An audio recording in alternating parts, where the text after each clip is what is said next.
Yo, al no ser experto en el ámbito de la filosofía del arte, ni mucho menos, no pretendo profundizar desde un punto de vista académico-filosófico, pues no estoy a esa altura y no es mi rol tampoco. Por eso dejo en claro que lo único que me mueve por indagar en esta temática es un espíritu de curiosidad apasionado que quisiera tratar de entender y en lo posible demostrar qué hay detrás de un concepto tan misterioso y maravilloso como es el de la belleza, que va mucho más allá de la visión superficial y meramente física que nos han acostumbrado a tener de ella. El psicólogo clínico Jordan Peterson dice: una de las cosas que he aprendido es que la mejor manera de aprender algo es hablar sobre ello. Por eso no veo pues mejor argumento para entonces iniciar esta serie de videos acerca de la belleza. Como me voy a estar basando principalmente en el libro de Raymond Bayer, Historia de la Estética, me quiero referir entonces al concepto de estética en sí mismo, porque, digamos, en la medida que he ido leyendo e investigando sobre este tema, me parece que el concepto de estética como tal hay que mirarlo con cierto cuidado. Ahora voy a explicar por qué. Hay que considerar que el concepto de estética, del griego aesthetikos, no sé si esto está bien pronunciado, es la palabra griega, yo la estoy leyendo de forma literal, digamos. El concepto de estética del griego aesthetikos, esto es, que se percibe por los sentidos, surgió como tal recién en el siglo XVIII, con el filósofo alemán Alexander Baumgarten. Por lo que estos filósofos antiguos no pensaban sobre la belleza según los marcos establecidos por la estética como disciplina moderna. La experiencia estética parece estar más bien atrapada entre los límites del entendimiento, que observa solo una belleza del tipo física, la belleza de las formas y proporciones. Es un tipo de belleza, pero no es la primigenia. Por eso mencionaba que el concepto de estética me parece que hay que verlo con cuidado, porque la verdad es que desde que surgió como una disciplina, es que más bien tiene un enfoque en cuanto a la observación de la belleza física y las sensaciones que produce en los seres humanos. Y como el concepto de belleza, vamos a ir viendo de a poco, tiene también una dimensión espiritual y trascendental, es que entonces podría, por así decirlo, contraponerse, digamos, a esta esencia que involucra a la estética en cuanto a la observación, digamos, de una belleza puramente física. Sin ir más lejos, existen, desde tiempos modernos, los llamados centros de estética, principalmente dedicados al cuidado de la imagen femenina, que embellecen a la mujer, pero en forma únicamente externa. Así es como el concepto de estética se torna frívolo, utilitario e intrascendente. Pero no es mera casualidad que encaje perfectamente en un área que moldea y perfecciona, según ciertos cánones, solamente la belleza física. La cosmetología, por su parte, alude al término cosmos, como haciendo alusión a imponer orden mediante la aplicación de maquillaje. Estos conceptos que, por ejemplo, el del cosmos, que según entiendo, este concepto se atribuye a Pitágoras. Cosmos quiere decir orden, y este orden, por supuesto, hace alusión a lo que es el orden universal. Pitágoras, además de filósofo, matemático, era también astrónomo, y en base a cuidadosas, digamos, mediciones matemáticas del espacio sideral, digamos, él sacó diversas conclusiones, entre otras aparece este concepto de la música de las esferas celestes. También está involucrado ahí, digamos, lo que tiene que ver con los intervalos musicales, las mediciones que estableció Pitágoras de la longitud de la cuerda y las frecuencias que se producen, en fin. Entonces, a mí me parece que es llamativo, por decirlo menos, cómo estos conceptos también se subvierten en los tiempos modernos, digamos, y finalmente pasan a adoptar una especie como de nuevo significado que es totalmente contrario a su significado auténtico y original. Sigo leyendo. Al googlear la palabra estética e ir al apartado de imágenes, aparecerá un torrente de rostros femeninos estereotipados y encremados. Encremados, por supuesto, en el sentido de que tendrán diversos tipos de maquillaje, ¿no? Sigo leyendo. El pintor y filósofo chileno Ricardo Ramírez dice al respecto: Cuando surge la palabra estética es porque implícito está el deseo de anular la belleza y transformarla en una cosa solo física. Esto, por eso que hago la cita aquí de Ricardo Ramírez, y me parece fundamental, digamos, esta observación que hace. Que cuando surge este concepto de la estética, allá en el siglo XVIII, está implícito el deseo de anular la belleza, es decir, la belleza como un concepto amplio, trascendental, espiritual, una cosa metafísica, digamos. Sigo leyendo la cita de Ricardo Ramírez. La única verdadera belleza es la belleza suprema, la de Dios. Si el arte no te permite entrar en ese estado de contemplación para ir a la fuente de toda la belleza, entonces te está llevando a una dirección distinta. Y concluye con esta observación que me encanta. Y si la belleza te lleva al bien, lo feo, ¿a dónde te lleva? Ok, sigamos adelante y ahora entonces toca mencionar un concepto también muy relevante en la antigüedad, y este es el concepto de kalokagatia o kalokagatia. No, es difícil pronunciar estas palabras, son conceptos auténticamente griegos, son palabras griegas. Yo siempre lo estoy leyendo de forma literal, como digo. Sigo leyendo entonces. Este concepto, kalokagatia, surgido en la antigua Grecia, se refiere, en resumidas cuentas, a la fusión entre lo bueno y lo bello. Kalos, esto siempre es con K, entre paréntesis. Kalos, en griego, quiere decir bello, en tanto agatos es lo bueno, la belleza moral. Por el año 550 a.C., el poeta lírico Simónides escribía: parecerá bello aquel en quien no observemos nada que sea vil. Y un poco más adelante, en el 440 a.C., el poeta trágico Sófocles, en su obra Antígona, que da a conocer por primera vez el concepto de kalokagatia, según escribe Raymond Bayer, decía: nada es más hermoso que morir por cumplir su deber. El primero en defender filosóficamente la kalokagatia fue Sócrates, quien plantea en los diálogos de Económica de Jenofonte lo que entiende por esta. Y esta es una cita a Sócrates mismo, que, por favor, es muy, muy interesante lo que se plantea aquí. Dice: o bien un individuo posee un valor moral y entonces es posible que sus actos sean también hermosos, o bien un individuo es hermoso en su físico y es posible que sus actos sean a la vez morales.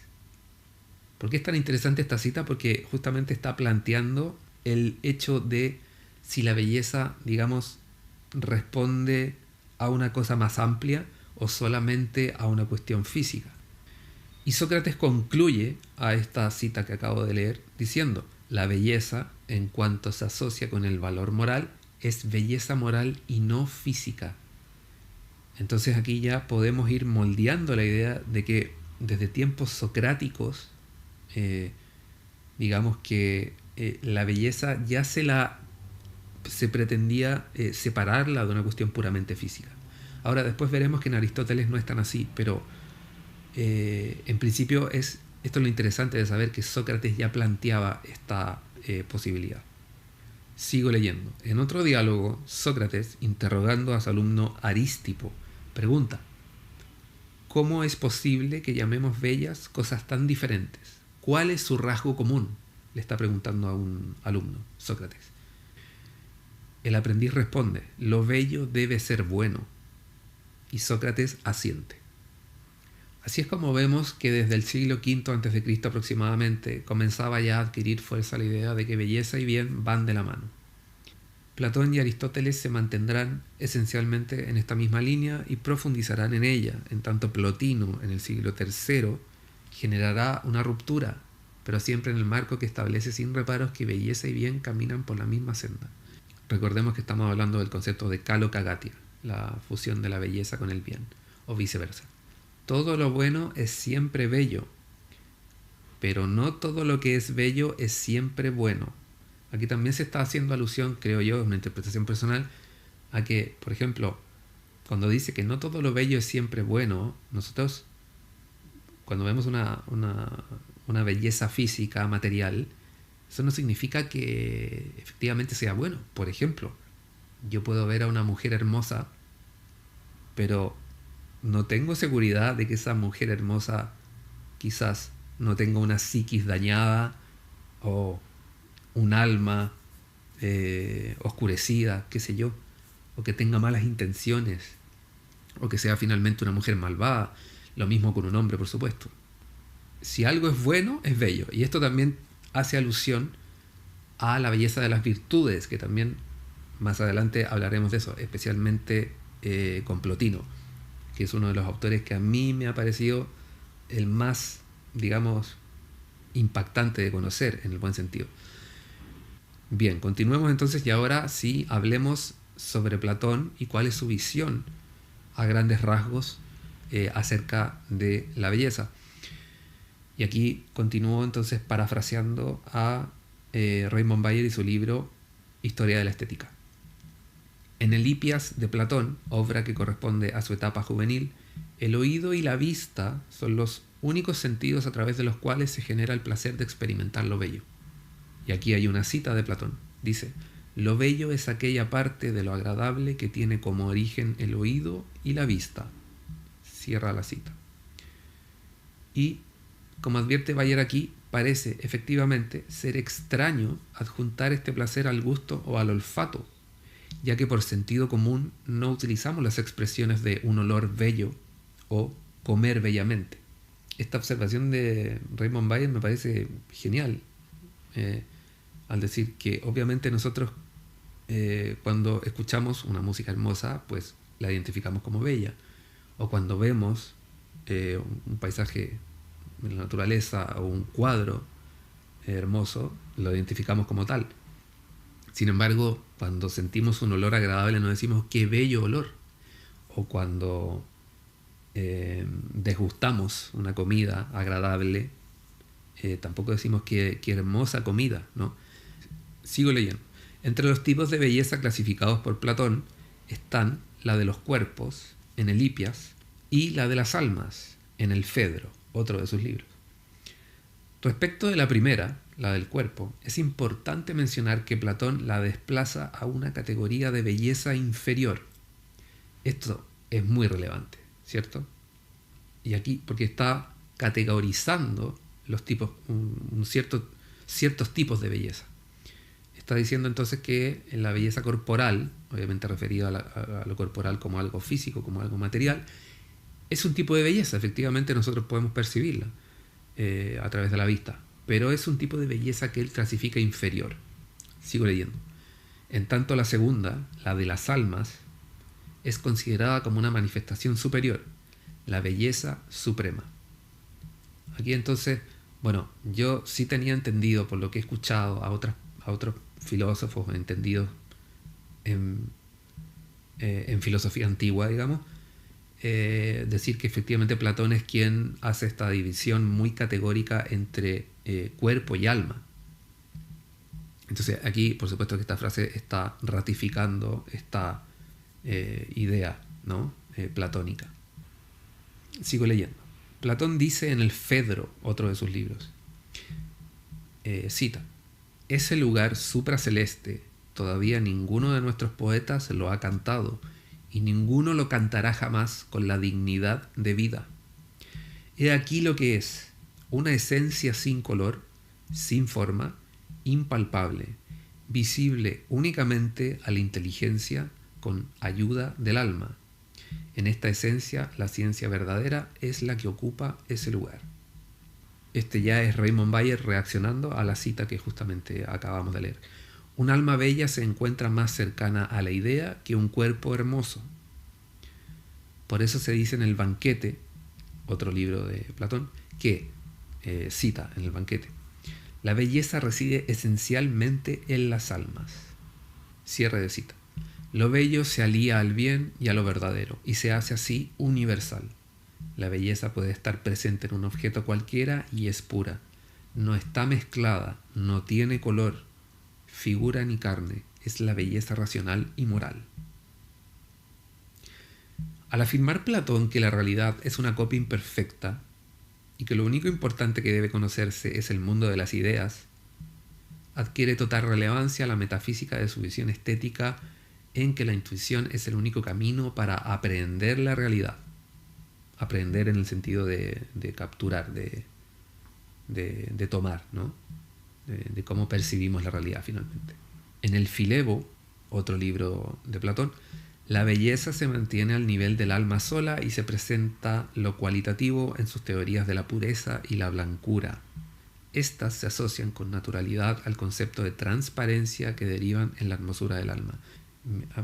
A mí me resulta ser emocionante saber que desde aquellos tiempos, estamos hablando, no sé si es cuarto o quinto antes de Cristo, perdón que no manejo bien, digamos, esos tiempos cronológicos en cuanto a la antigüedad, no estoy seguro cuál es el tiempo específico de Platón, ¿no? Pero como decía, es emocionante esto de constatar que ya se hablaba del alma en relación a este imaginario que por supuesto existe hasta el día de hoy. Cuando Raymond Bayer aquí está haciendo alusión a lo que Platón dice en el Fileo y que la belleza del alma se vincula con pureza, blancura, transparencia, y todo esto deriva en la hermosura del alma. Eso lo encuentro yo personalmente muy hermoso. Sigo leyendo. La belleza suprema está ligada a la idea de lo verdadero y el bien. Se aparece como un esplendor, algo no abstracto, sino más bien sensible y sensual. Este concepto del esplendor también es muy relevante y después lo vamos a tocar más en profundidad, en un capítulo específicamente. Vamos a hablar del esplendor en la belleza, o el resplandor. Y también es Plotino quien desarrolla este tema de forma magistral. Ahora quisiera citar a Roger Scruton, pero siempre en relación a Platón, porque en su libro La belleza, que es una de las fuentes que también voy a utilizar en esta indagación acerca de este tema, resume la interacción entre la belleza del cuerpo y la del alma, además de explicarnos la visión platónica respecto del eros y cómo influye en la concepción original de lo que es el verdadero amor platónico. El amor platónico, como comentaba anteriormente, que hay tantos conceptos que se han subvertido en nuestros tiempos actuales. El amor platónico hoy en día se entiende como esta cuestión romántica de un amor inalcanzable, ¿no? Que tiene toda una cosa como tormentosa de por medio. Sin embargo, lo que significa realmente el amor platónico, de partida viene, lo platónico alude justamente a Platón. No sé, yo personalmente cuando me enteré de esto me llevé una gran sorpresa. Pero entonces voy a citar acá a Roger Scruton, que nos explica muy bien esta interacción entre la belleza del cuerpo y la del alma. Dice: Platón identificó al eros como el origen tanto del deseo sexual como del amor a la belleza. El eros es una forma de amor que trata de unirse con su objeto y reproducirlo, del mismo modo en que hombres y mujeres se reproducen sexualmente. Además de esta forma inferior a los ojos de Platón del amor erótico, existe también una forma superior en la que el objeto del amor no se posee, sino que se contempla, y en la que la reproducción no se da en el ámbito de los detalles concretos, sino en el de las ideas abstractas. Al contemplar la belleza, el alma se eleva por encima de las cosas meramente sensuales y concretas y asciende a una esfera superior, en la que el objeto de estudio es la forma de la belleza en sí. La forma de la belleza en sí. No es el objeto, no es el cuerpo el hermoso, sino que es lo que se trasluce, lo que se refleja, la forma de la belleza en sí, que entra en el alma como algo que se posee. Esto también me encanta, esto de que entra en el alma como algo que se posee, así como si el alma la reconociera en sí misma. Es como si dijera: hey, ¿dónde has estado? Mi amiga, ¿no? Esto es muy hermoso, encuentro. Sigo. Esta forma de reproducción superior participa de la aspiración a la inmortalidad, que es el más alto anhelo del alma en este mundo. Esto aquí podemos también deducir cómo están involucrados los principios cristianos, ¿no? Cuando aquí estamos refiriéndonos a la aspiración de la inmortalidad del alma, el más alto anhelo del alma en este mundo, estamos hablando de vida eterna. Quizás el fundamento del cristianismo por excelencia, ¿no? Sigo, pero se obstaculiza por una excesiva fijación en la reproducción de tipo inferior, que es una forma de encarcelamiento en el aquí y el ahora. Está haciendo alusión nuevamente a esto, a percibir solamente la belleza corporal, física. Incluso se refiere a que es una forma de encarcelamiento en el aquí y el ahora. Es una forma de esclavitud, finalmente. Bueno, no desarrollemos tanto ahí tampoco porque nos podemos ir por las ramas. Y también agrega Scruton más adelante. Abro la cita. Nos repele la obscenidad por la misma razón por la que a Platón le repelía la lujuria física. Porque se trata, por así decirlo, y esta frase que me encanta, del eclipse del alma por el cuerpo. Muy bien, eso en relación a Platón entonces. Ahora veamos la postura aristotélica. Estos son los apuntes que he podido recopilar en relación a la visión de Aristóteles en cuanto a este tema de la belleza. Según, como ya he mencionado, el libro Historia de la Estética de Raymond Bayer.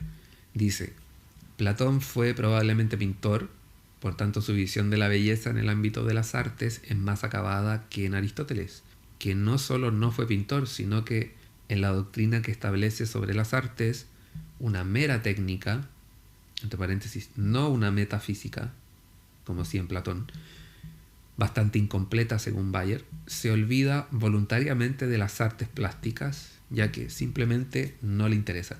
Bueno, aquí está haciendo alusión a las artes, pero este no es el tema esencial de lo que estoy desarrollando aquí, pero en fin, sigo. Son la música y la poesía las actividades que preferirá en su análisis estético.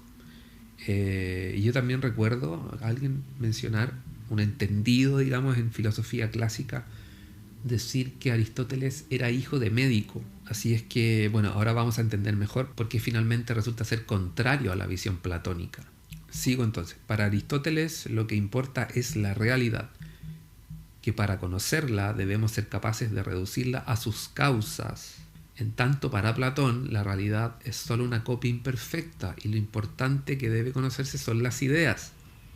La única manera para aprehender la realidad es la intuición. Bueno, esto ya lo había mencionado antes, pero lo volví a incluir para que se entienda mejor esta contraposición entre ambas posturas.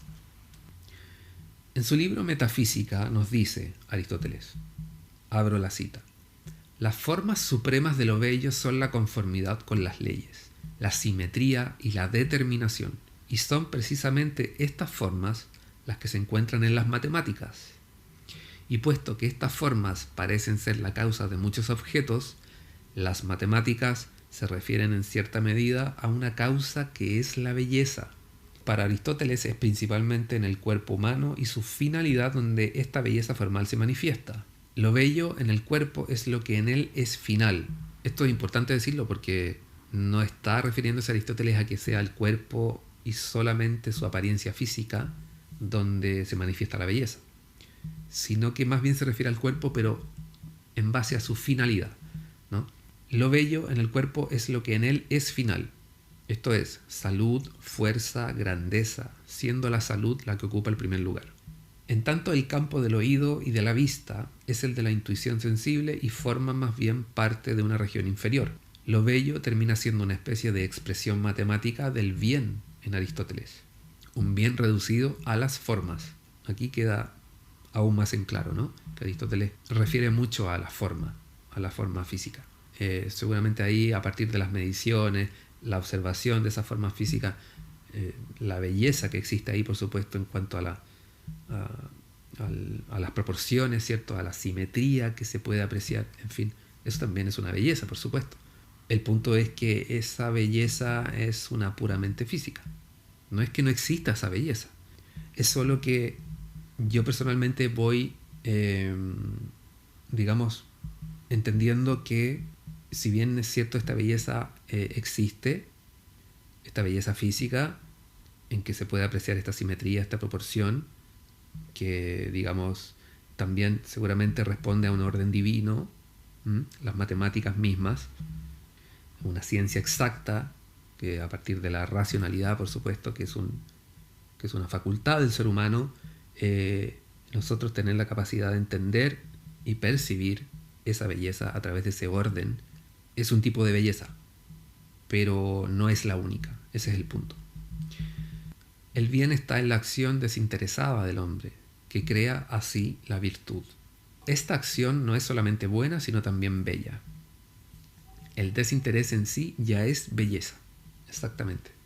El desinterés en sí ya es belleza.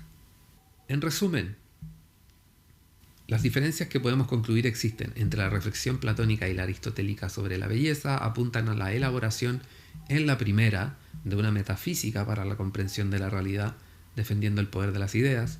En tanto la segunda, la aristotélica, desdeña la idea por ser una abstracción y se focaliza en la observación de las causas por medio de la investigación.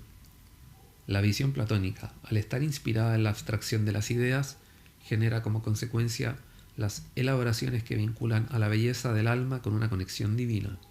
Cita: existe una belleza por la que todas las cosas son bellas.